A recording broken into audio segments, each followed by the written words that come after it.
Дэлхийн монголчуудын эмчил радио 88.3 дээр сугаад харуулан сонсож буй эрхэм таны энэ өдрийн амар амгалан дахиад айлтгая. 7 өдрийн даваагаас баасан гарагийн яг энэ цаг мөчид радион 3 дугаар студиэс урлагийг мэдрийг сураатагаар сонсдог урлаг нэвтрүүлэг маань эрхэм сонсогч танд шууд хүрдэг. Яг одоо Улаанбаатар хотод 16 цаг 12 минут болсон. Өнөөдөр 2025 оны 3 дугаар сарын 21-ний баасан гарагийн сонсдог урлаг нэвтрүүлэг New Art булангараа хүрэхэд бэлэн болсон байна. Студид хөтлөгч Казак Анжгаа. Анжгаабек. Хөтлөгч гэрлээ. За найруулагчаар ган болдын ангараг нар ажиллаж байна. За өдрийн мэнд төргий. За өдрийн мэнд төргий. За нэвтрүүлгийн хамтран аялагчаар сайхан амьдрах орчин хүн бүртгэх сураатагаар хамгийн загварлаг чанартай бүтээгдэхүүнийг хамгийн хямдаар M design тавилгын дэлгүүр за мөн wellness-ийг Wellbe Shop-оос Wellbe Shop зэгмэн хамтран ажиллаж байна. Баярлалаа. За өнөөдөр баасан гарагаа бид нар нэг өнгөрсөн 7 хоногийнхоо ярьжсэн юм үргэлжлүүлнэ. Өнгөрсөн 7 хоногт бид нар улсуудын хүндэт харуулын хувцснуудын онцлог яагаад ийм хувцс сонгосон, за ийм хувцс нь хэн хийсэн ямар уламжлалаа ингэж дэдэлгийн юугаар хийдгийг эднэр гэд янз янзын зүйлсүүдийг нь ярьсан. Энийгээ үргэлжлүүлнэ. За миний ихний танилцуулах гэж байгаа хувцс бол Малайз гэдэг үнэхээр сонирхолтой засаглалтай улсын талаар ярих гэж байгаа. За өнгөрсөн 7 хоногийн баасан гараг чинь 14-ний баасан гараг байсан. За ингээд дунд нь мегамар гарагт 18 болоод өнгөрсөндөө ер нь бол бит хоёр зохиолтой бид гурав энэ 2-7 хоног ингээд дамнаад яг одоо Монгол улсад зэрэг төвчний байгууллага үүсэж өгсөний 104 жилийн баяр, эр цэргийн баярыг хугатаад ингээд ярьж байгаа. Тэгээд өнгөрсөн 7 хоногийн үед бол Италийн одоо тэр цэргийн хувцас бол үнэхээр супер байсан тийм. Йоо тэгээ бүр ямар ч гоё залуучтай байсан тийм. За өнөөдөр бас мэрсэр гоё залуучууд байлээ манайхаа орж ирээд тараарай. За яг одоо танилцуулах гэж байгаа цэргийн дөрөв хувцсыг танилцуулахаас өмнө Малайзийн төр улсын тогтолцооны тухай эдүү хэлжээ. За манай дэлхийд яар хаан засагтай хэрнээ хаана сонгодог улс байдаг нь Малайз. Оо тийм үү. Энд чинь ингээ хаан уйдмад явдаг дамжаа явдаг шүү дээ. Үгүй. Оо тийм үү. Малайз 9 муж улс байдаг. Энэ 9 муж улсаас Янди Пиртуан Анконг буюу Малайзийн хааныг сонгодог. Энэ мужийнхан. За 1957 онд Их Британиас салан тусгаалсныхаа дараа ийм уламжлалтай болсон юм байна л да. Одоо Малайзийг 2024 оны 1 сарын 31-нд сонгогдоод байгаа Ибрахим Искандар гэдэг хүн хаанчилж байгаа. За 1 жил гаруй хаанчилж байна. Тийм байна. Тэгээ хэдэн жил боллоод солигдох юм? Мэдгүй одоо 4 жил болдго юм байлгүй. Нэг ойролцоогоор 4-6 жил болдго байлгүй дээ. За яагаад энэ тухай ярьж байна гэхээр энэ улсын хааныг хамгаалдаг Агонгийн хааны элит хамгаалагчдын алба гэж байдаг юм байна. За. Энэ албаны цэргийн дөрөв хувцсыг өнөөдрийн итгэл сонирхолтой цэргийн дөрөв хувцсныхаа жагсаалтаар онцолж байгаа. 1920-д онд Малайзд Британийн цэргээс өөр дотоодын цэрэг гэх ойлголт байхгүй байсан. Тэгээд британчуудын зөвшөөрлөөр дотооддоо зөвхөн Малай ирчүүдээс бүрдсэн айрмаа байгуулсан өнөөнгийн энэ Агонгийн хааны элит хамгаалагчдын албаны эхлэлийг тавьсан юм байна. За. Энэ хааныхны хувцас сүртэй юм байна шүү дээ. Сүртэй юм байна. Сүртэй юм байна. За энэ элит албаны хувцас хэрэглэлийн хувьд бол иж бүрэн ийм цав цагаан өмдөн дээр Малайзийн үндэсний хэв шинжийг агуулсан юбктэй. Тийм энэ одоо юбкч гэхгүй дээ. Эдгээр бас нэг өөр ингэсэн нэртэй л баг. Тэгтэл яг бидний мэдгээр бол юбк юм тийм ээ. За тэгээд We Are The Mighties гэдэг сайт дээр бичснээр бол хэдий уламжлал байж болох ч цэрэг армийн гишүүнд бүхэл бүтэн хувцсан дээр нэмж юбк өмсүүлж байгаа нэгдүгээр цэрэг ирсийг эмгтээлдүг харагдуулдаг. Хоёрдугаард яг шаардлага гарсан үед хөдөлгөхөд хэцүү юбк нь хөдөлгөөнийг нь хязгаарлана гэж одоо шүүмжлэлтэйгээр ütсэн байдаг гинэ. Гэтэ биднэрт бас нэг хэсэг ийм юбкын өмдтэй юбк гэдэг ийм модонд орсон штэ. Гэтэ голцоо хар өнгөтөлөд байсан л да. Яг ингээд залгаа өмдтөөгөө ингээд холбоотой. Тэгээд доошоогоо өмд дээгүүрээ ийм юбк.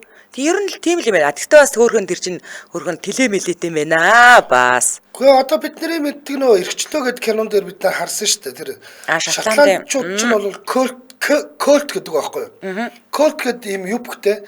Тэр колт бас их сонин штэ.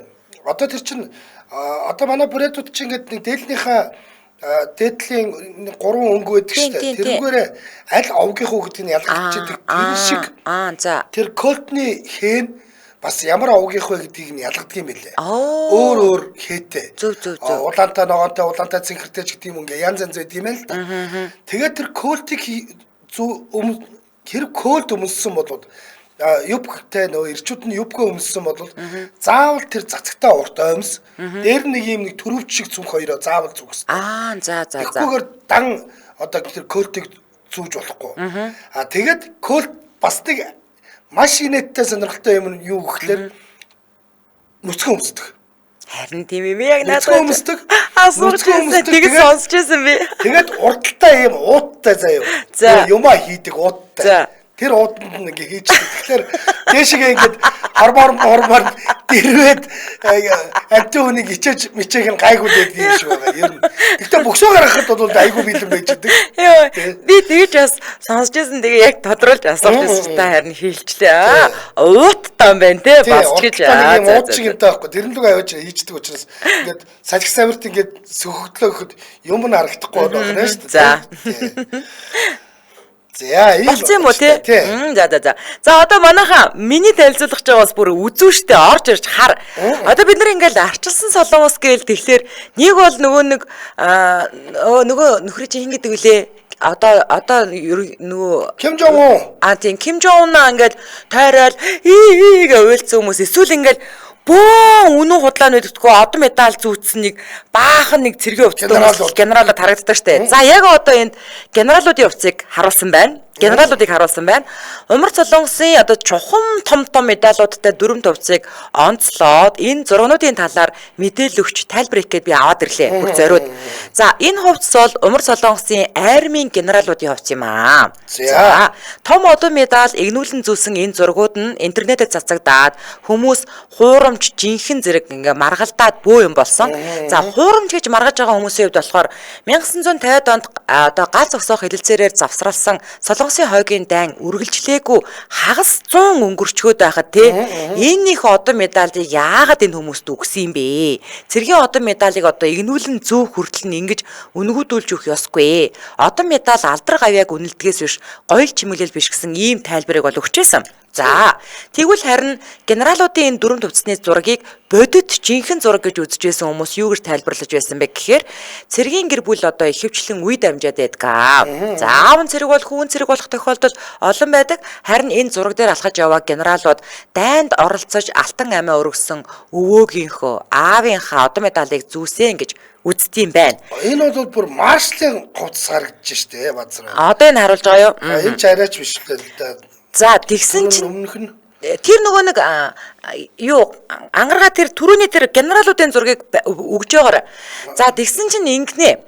Зургийн хувьд бол бодит зураг мөн үү гэвэл мөн заяа. За тэгтээ энэ генералууд яагаад ингэж их одон медаль игнүүл зүдгийг интернетээс хайж үзсэн чинь тэр сүүлд ярьсан тайлбар буюу өвөө эцгийнхээ одоо өвөөгийнхөө аавынхаа одон медалийг үе уйлран зүудэг гэсэн тайлбар гарч ирж байна заяа. Бүснийхаа модлоор үзсэн шүү. Тэгсэн чинь заяа.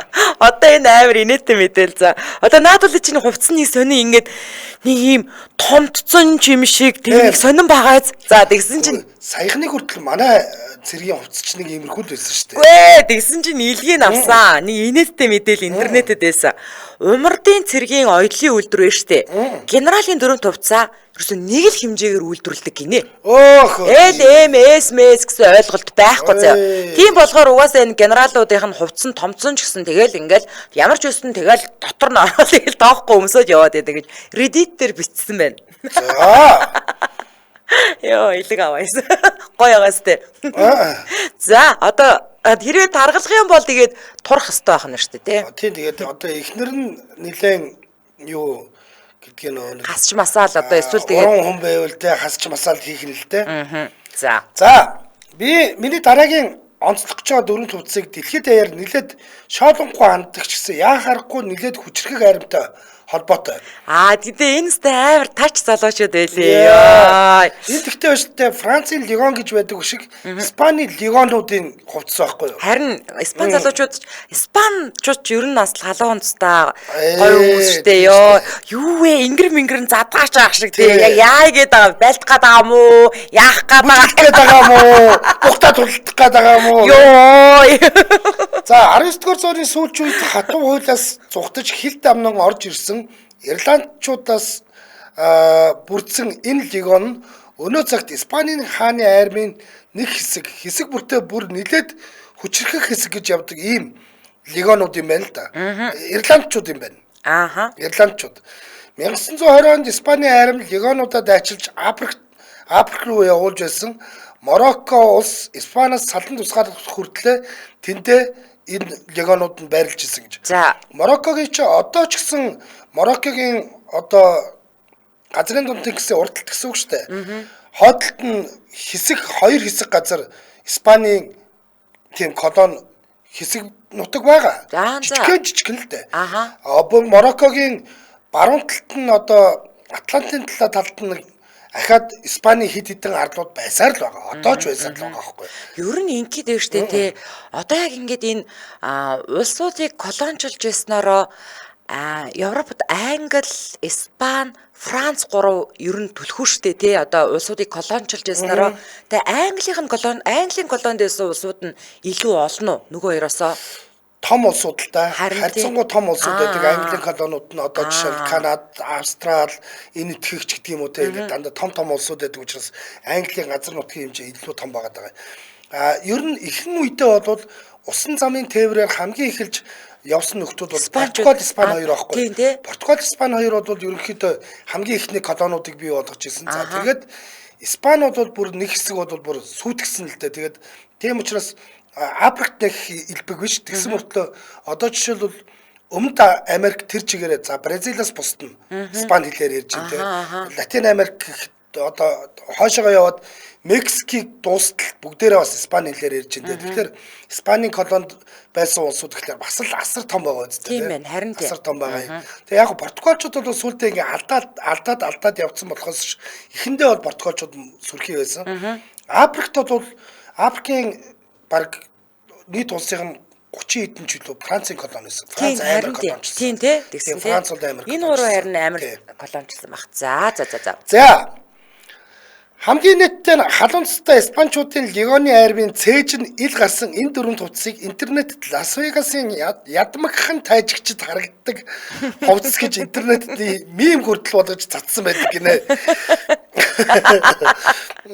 Анх байгууллагахдаа легионеруудын армийг хааны бусад цэргүүдтэй харьцуулахад гойж хангалах биш. Харин ч энгийн өнгөтэй дөрөнттэй болгосон байдгийг нь бол энэ хувцас нь юм байна л да. За. Цэрэг өмд малгайтай боловч яа харахгүй дээгүүрх цамц нь гүн ухлаацтай буюу цээж нь нэвт гарсан байдаг учраас цээжэндээ өсгөө цэргүүд энэ хувцасаа өмсгөрөө дайнд явхад бэлэн цэрэг ирвш. Дайнаас эргэж ирээд баар орж хүүхэн шуухан эргүүлэх гэж байгаа залуус шиг л харагддаг гэдэг. Харин тийм байна. Яг тэгээд байна харин. Нөгөө нэг совдын хэрэг дээр нэг хэдэн залуучуудтай нэг баар оргоо хүүхнүүдээ цуг явъя гэдэг. Тэд нар шиг л харагдаад байгаа гэдэг. За одоо би өөрийнхөө лавын дор ороод ирсэн байна. За ингэж Анжгарбек гэрэлгүүл нартаа наврын сүмрийн мэндэ гэж энэ заа гэсэн чинь.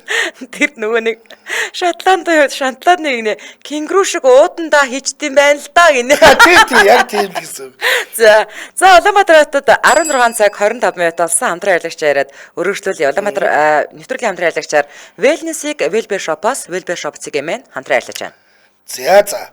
Ер нь энэ тэ ингээд нөгөө нэг дотроосоо ч гаднаасаа ч гэрэлтхийг хүсдэг эмэгтэйчүүдийг бол Wellbear Shop-ийг эмэнээр заавал айлчлаарай гэж хэлэх гээд байгаа. Ягаад тэгэхээр энэ Wellness гэдэг үг чинь бол эрүүл байх, гоо сайхан байх, сайхан арьстай байх гэдэг энэ бүгдийг нь wellness-тай хамруулчт юм шүү дээ. Тэгэхээр wellness-ийг Wellbear Shop-ос гэдэг нь бол ер нь л тэ ингээд би дотроос оож гаднаасаач гэрэлтгийг бол Велби шопоос авнаа л гэж ойлгох хэрэгтэй. Яг үнэ.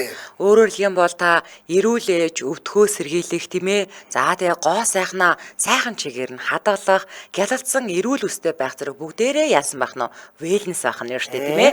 За тэгэхээр та Велби шоп сегмент сайт нь аль бие осоор яг ус арчилгааны Vela, Londa, Naxin брэндүүдийг оруулж ирдгийг бол манайхан сайн мэдж байгаа. Тэгээд чанартай урт хугацаанд туршигдсан аль бие усны эрхтэй эрүүл мэндийн бүтээгдэхүүнүүд, арьс арчилгааны бүтээгдэхүүнүүд за та хүссэн газараа хөргүүлээ авах боломжтой байгаа шүү. Эдний бүтээгдэхүүний чанарыг мэддэг олон хэрэглэгч байгаа.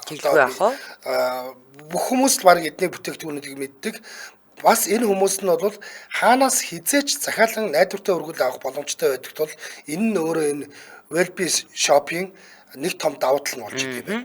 За тэгэхээр талууд дэлгэрэнгүй мэдээллийн 7711 71 71 гэдэг утаснаас аваарай. 7711 71 71 Велби шоп сегмент гэж орж болно. Ингээд нэвтрүүлгийн хамтран аялагчаар wellness-ийг Велби шопоос Велби шоп сегмент хамтран ажиллаж байгаа баярлалаа.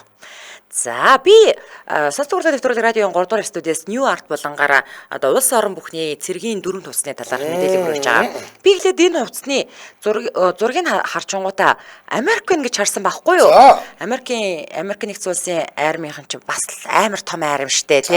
Иймэрхүү хувцс нэг хальт харсан шүү. Хальт хараад анх тэгсэн чинь энэ удаагийн онцолж байгаа хувцс маань Угандагийн ардын армийн нис хүчний дөрөв тус гинэ.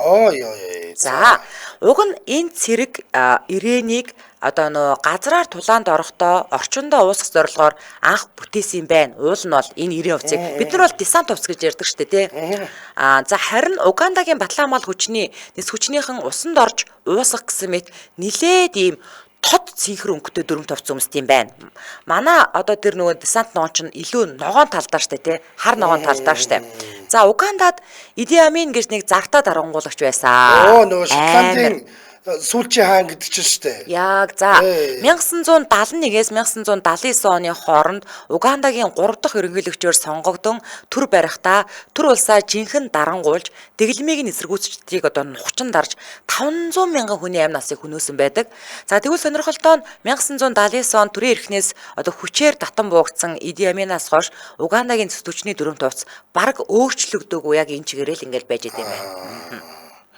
Иди Амин гэж амар нөхөр байсан. Николас Каргин гэдэг нөгөө нэг тэр нөхрийг тоглосон штэ. Мэдгүй би тэр киног бол үзээгүй. Лаг кино ер нь бол үнэхээр тийм нэг дарангуулагч гэдэг нөхөр өөрийгөө яагаад ингэ дарангуулагч гэж бодохгүй яваад эдгийн те. Forest Whitaker гэдэг юм. Whitaker гэдэг баха. Тэр нөхөр тоглосон. Яагаад ингэж өөрийгөө бол ингээл те би ингээд энэ улс орныг хөгжүүлэхийн төлөө ингээл яваад байгаа штэ.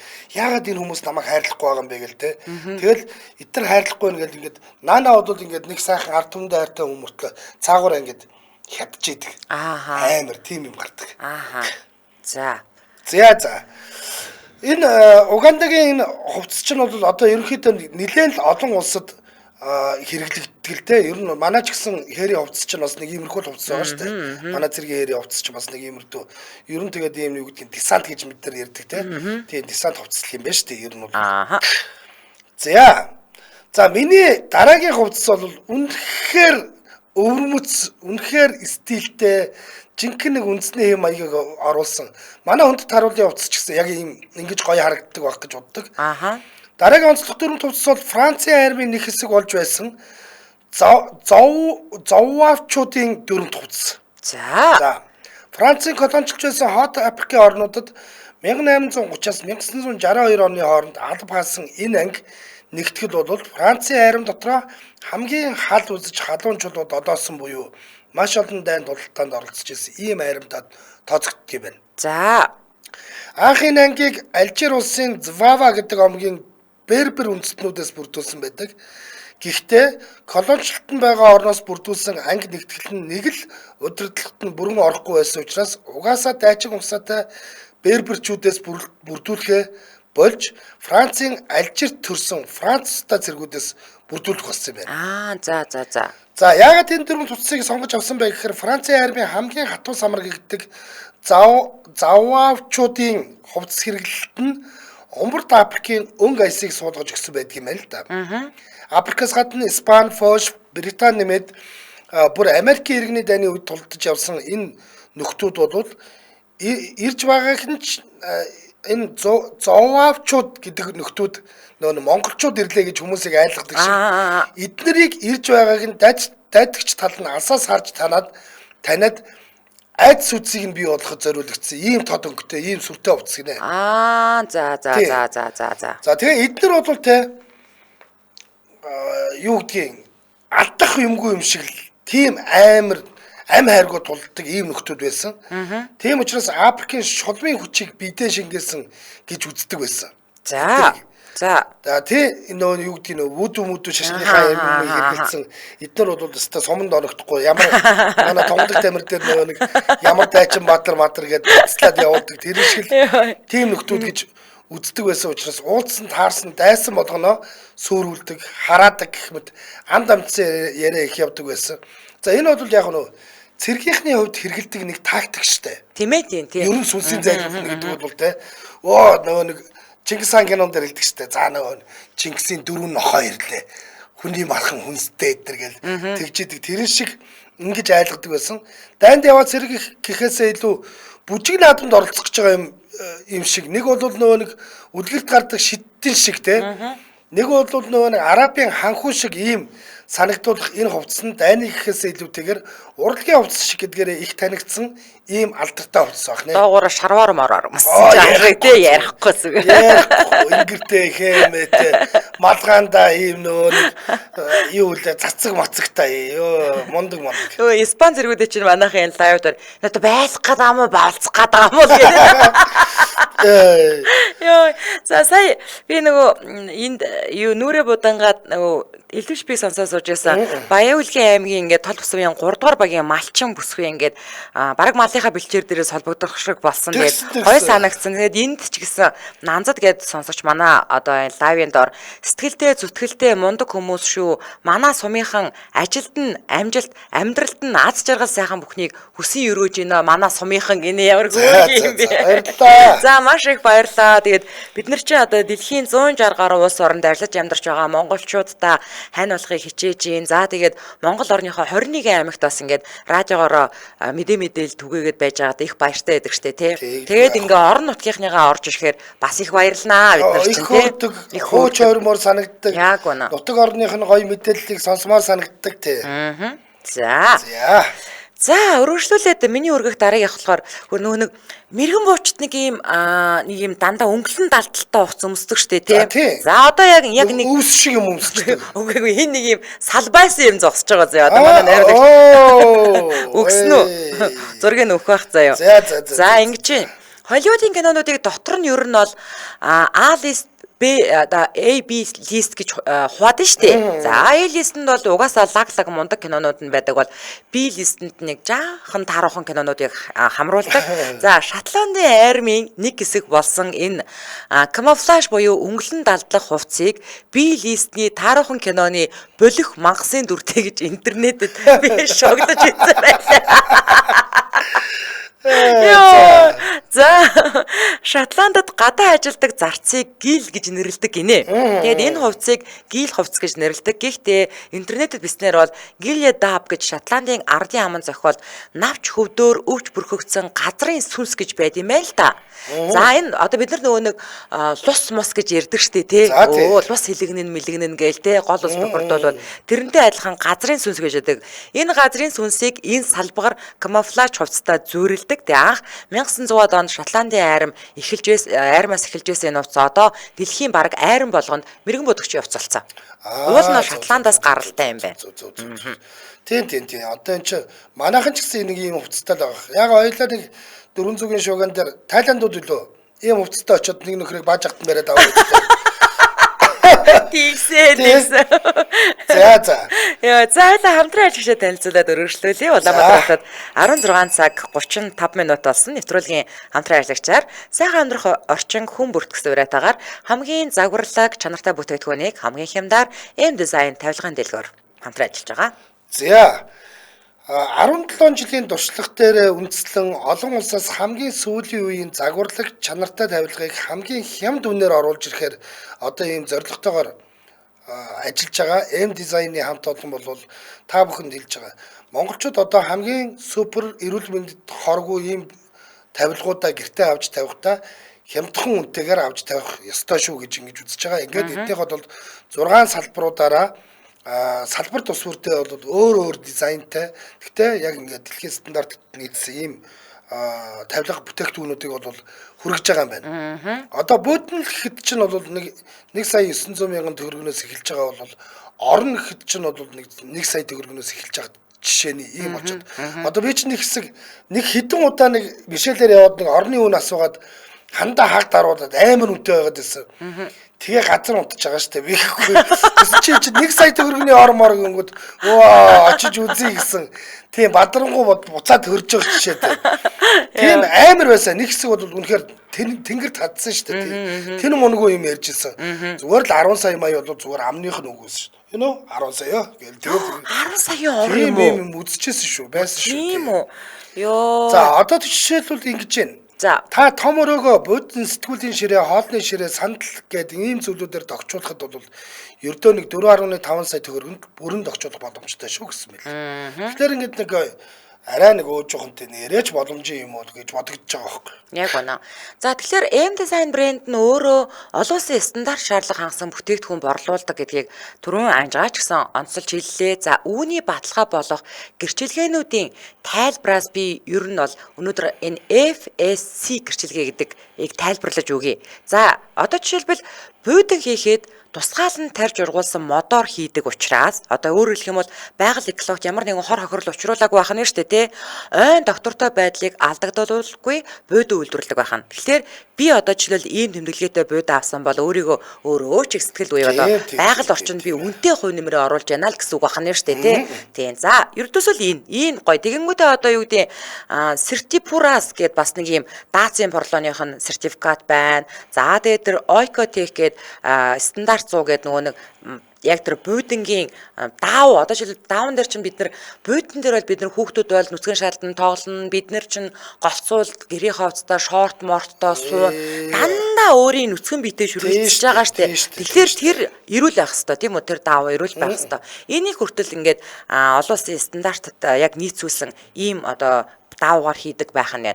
Гэх мэтчлэн маш олон давуу талууд байгаа. Тэгэхээр та илүү дэлгэрэнгүй мэдээллийн 9688 6093 92 65 28 гэдэг утаснуудаас аваарай. Тэгээд биеэр очиж тавилгаа сонгоё гэвэл Мишель тавилгын хөтөлбөрийн B1 B6 A6 дасгал дээр очиорой. Ингээд нэвтрүүлгийн хамтран аялагчаар сайхан амьдрах орчин хүн бүртгэсүрэтээр хамгийн загварлаг чанартай бүтээгдэхүүнийг хамгийн хямдаар M design тавилгын дэлгүүр хамтран ажиллаж байна. Баярлалаа.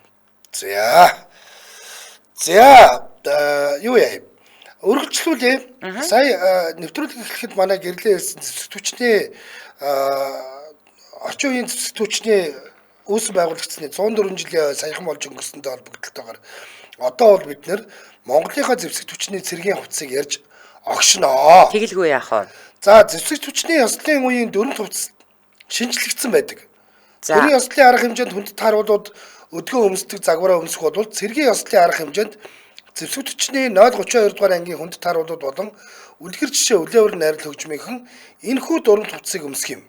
За зураг нь орж ирж байна. Вау, хүшээ ямар лаг зөвөн болцсон юм бэ те. Одоо тэгтээ эдгэр чинь ингэдэм байлээ штэ. Цагдаа нар хүртэл заяа. Одоо ингээд ингээ парад хувцс гэж байдаг. Тийм, парад хувцс гэж байдаг юм байна. Парад хувцс гингүүд пүү энэ мөөндөр зүүндэр энэ нэг юм зүудмат гэдэг. Тий, ямар юм аа? Энэ аксламат гэж юм цагаан юм цацаг мацагтай одоо энэ нэг юм бахан энийг тэр мөндөр нь аль нэ? Мөндөр гэдэг чинь бол мөрцөг гэдэг юм. За. Жохом зүгээр гоё хувцас өмсчтэй мэлж жагсах болохоор байдаг чинь. Парад хувцас гэхлээр тэгээ нөгөөдөл чинь цагаан бэлгийн өмсөөд тэгээд ингээд гагарт магарт нь хүртэл цагаан болоод шал өөр болчихдог юм да. Тийм ээ. Энэ тэгвэл одоо яг одоо байгаа манай Монгол цэргийн жагсаал хувцас гэсэн үг юм уу? Парад хувцас гэсэн үг юм уу? Хүндэт харуулууд чинь төрийн ёслолтоо нэг улааныхаа өмсдөг бол өөрсдөө цэргийн үйл ажиллагаан дээр бол энийгээ өмсдөг байхгүй. Зөв юм бэ. Өөрөөр хэлбэл төрийн болон цэргийн ёслолын арга хэмжээнд өмсөх дөрвөн хувцсуудыг ялгаж өгсөн гэж байгаа. Оросын парадд өмсөх энэхүү дөрвөн хувцс нь хуучин 1930 1990-ад оны хээнүүд, 1945 оны босоо зах, 1970-аас 85 оны аксессуарууд, 1940-оос 50 оны үеийн парад бусны арал, галпита гутлын өмд, хром зэрэг уламжлалуудыг ингээд нийлүүлээд хийсэн юм байна л да. Тэгэхээр маш олон он цагийн юмнуудыг шингээсэн байж тээ. За. Супер болсон гэсэн үг. Тэр цах нь ямар гоё юм бэ те? Ярих юм байхгүй. Ястой гоё юм байна. Энэ гадаад нүцгэн залуу гэхээр худлаа 3-400 орж ирсэн Монгол цэргийнхээ парад уцыг орж ирж хараач. Ямар хайшээ. Ямар хайшээ. Энд ч одоо Монголын жинхэнэ сүр жавхан олсон залуучууд зогсож байгаа ч тийм. Харин тий. Йоо. За би тэгвэл одоо хүндэт харуулынхаа уцны тухай ярина.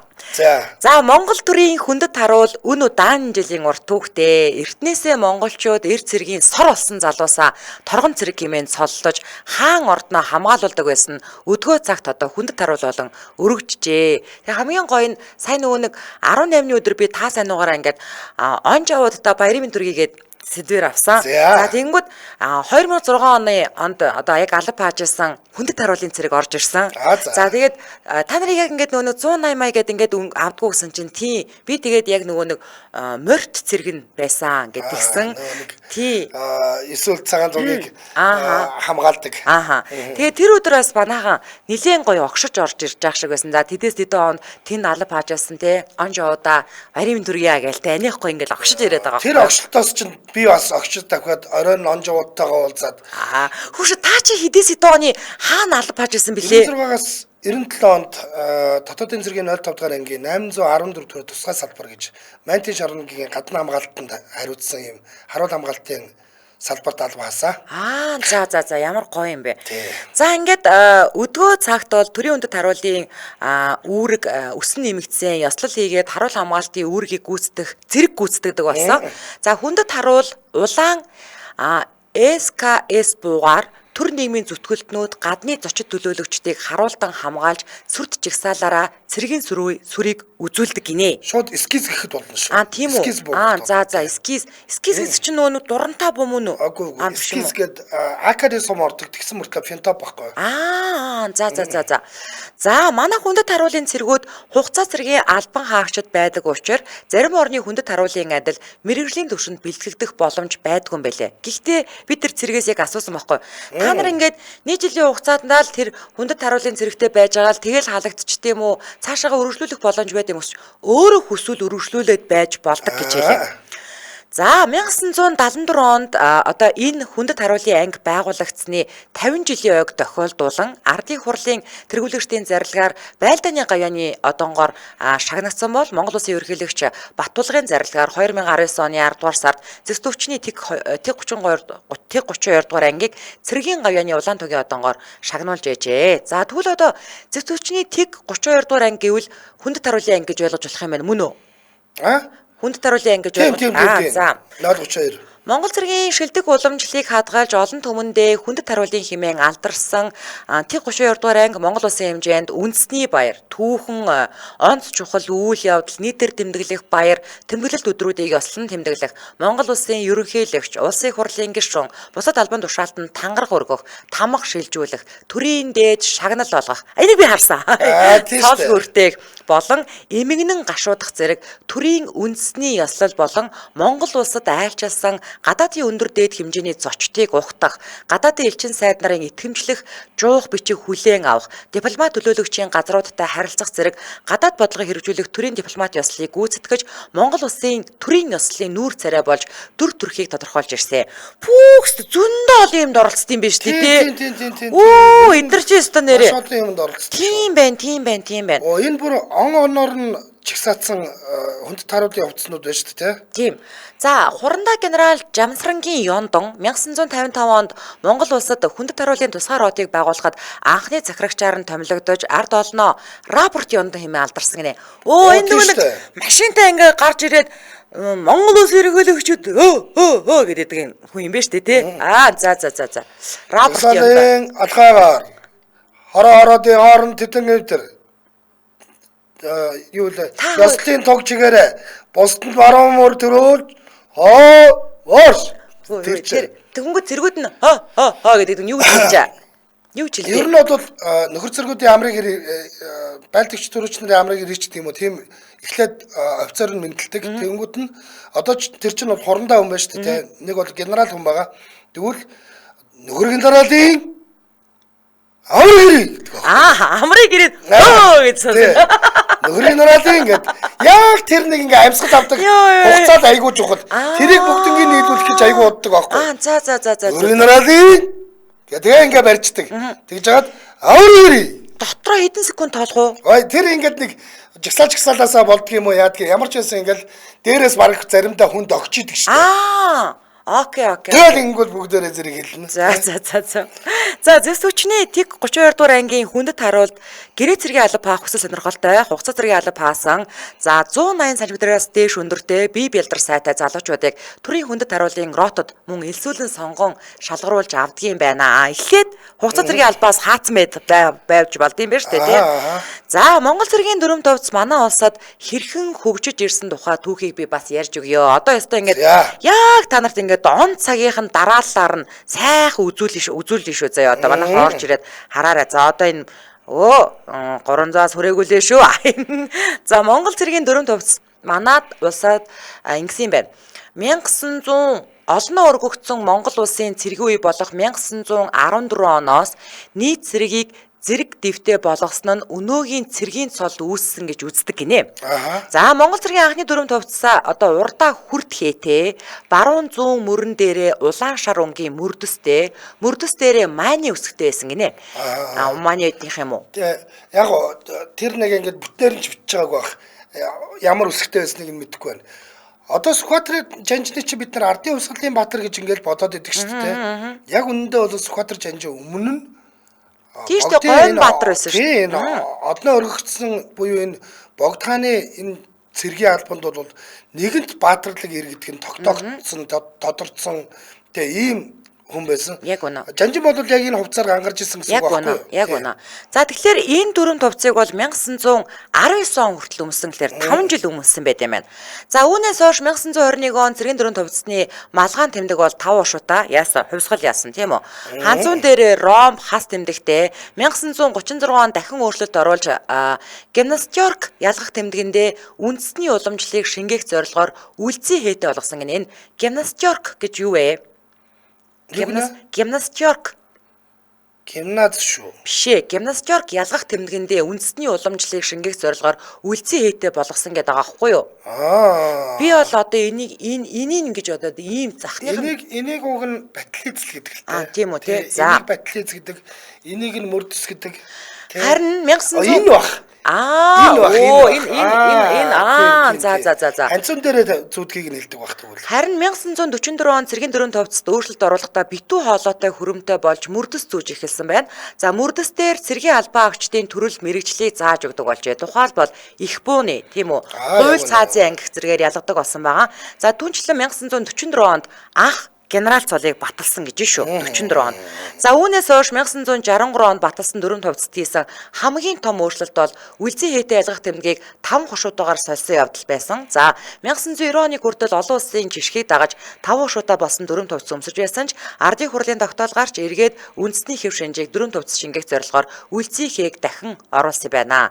За ингээд альва улсын тусгаар тогтнолын бэлэг тэмдэг, төрийн сөр хүч, цэрэг дайчдын жавхаалаг байдлыг дүрм товц яалтчгүй илтгэн харуулдгаа. Тэгээд Монгол ардын журам цэрэг, Монгол ардын хувьсгал цэрэг, ардын цэрэг, Монгол ардын айрам, зэсэг түвчин хэмээн нэрлэгдсэн бүхий л үе үеийн байлдагч, сурагч, сонсогч, ахлагч, офицер, генералууд, ёслолын болон албаны хээрийн тусгай зориултын цол тэмдэг бүхий дүрм товц өмсөж, эдэлж хэрэглэж ирсэн цэрэг хүчний байгууллагын дүрм товцны үүх түүх, утга учирыг хүүхэд залуучууд мэдхэн тэдэнд их орон үзлийг бий болгох, түүхэн гавьяаг таниулах, иргэн цэргийн харилцааг бэхжүүлэх зэрэг маш олон ач холбогдолтой. Тэгэхээр хил хамгааллын ерөнхий газрын тэнд музей нэдэг штэ тий. Цэргийн музей гэж байгаа.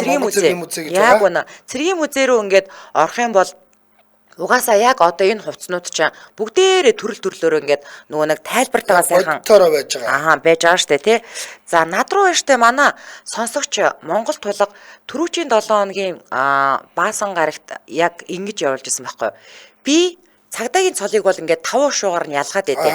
За 2 жижигхэн 5 ууш бол дислэгч, 3 бол ахлах дислэгч, тэгээд 4 жижигхэн 5 уушуу ахмад, 1 том 5 уушуу хушууч, 2 том 5 уушуу дид урандаа, 3 том 5 уушуу хурандаа. За тэгээд тэрнээс дээш нь мэддэггүй байхгүй юу. Тэгсэн чинь ингэж утсан байсан. За цэрэг бол ингэж явд юм байна. Байлдагч, ахлах байлдагч, дид төрөөч, ахлах төрөөч, дид ахлагч, ахлах ахлагч, сургагч ахлагч, тэргүүн ахлагч, дислэгч, ахлах дислэгч, ахмад, хушууч, дид урандаа, хурандаа, бригадийн генерал, хушууч генерал, дислэгч генерал, хурандаа генерал, маршал, генерал Исмус гэж яат юм байна. Цэргийн цол бол ингэж яат юм байна. Манайд бол одоогийн байдлаар бол ер нь хамгийн дээдл нь дислэгч генерал л байгаа.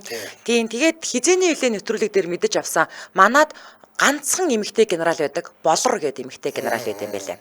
За ингээд энэ хүрээд 2025 оны 3 дугаар сарын 21-ний баасан гарагийн сонсдог урлаг нэвтрүүлэг радион 3 дугаар студиэс урлагийг мэдрээ их суурайтаагаар New Art болонгаараа шууд хүрээд өндөрлөж байна. За нэвтрүүлгийн маань хамтран аялагчаар сайхан амьдрах орчин хүн бүртгэх суурайтаагаар хамгийн загварлаг чанартай бүтээгдэхүүнийг хамгийн хямдар M design тавилгын дэлгүүр мөн Wellness-ийг Wellbear Shop-оос Wellbear Shop сегмент хамтран ажиллаа баярлаа. За баярлалаа. Баярлалаа. Тэгээд нэгэнт Монгол цэргийн хувцснуудыг ярьсныхтэй энэ цэргийн дөрөв хувцснуудыг хийдэг бас бүртээ гэж цэргийн хувцсны үйлдвэр байгаа. Тэр үйлдвэрийн хамт олонд ийм жавхаатай хувцснууд хийдэг. Баярлалаа. За их олон жил болж энэ даа бүртээ. За ингээд дөрвөлөл эрхэм сонсогчдаа цаг бүрийн ихэнд явдаг радио мэдээгээ үлээ авч сонсдгийн дараа 17 цаг 10 минутаас хөгжүүлэлтэй хөнгөн байцгааг суурайтаагаар Яна нэвтрүүлгийнхаа шинэхэн дугаарыг хүлээн авч үзэж сонсоорой. Дэлхийн монголчуудын эмжил радио 88.3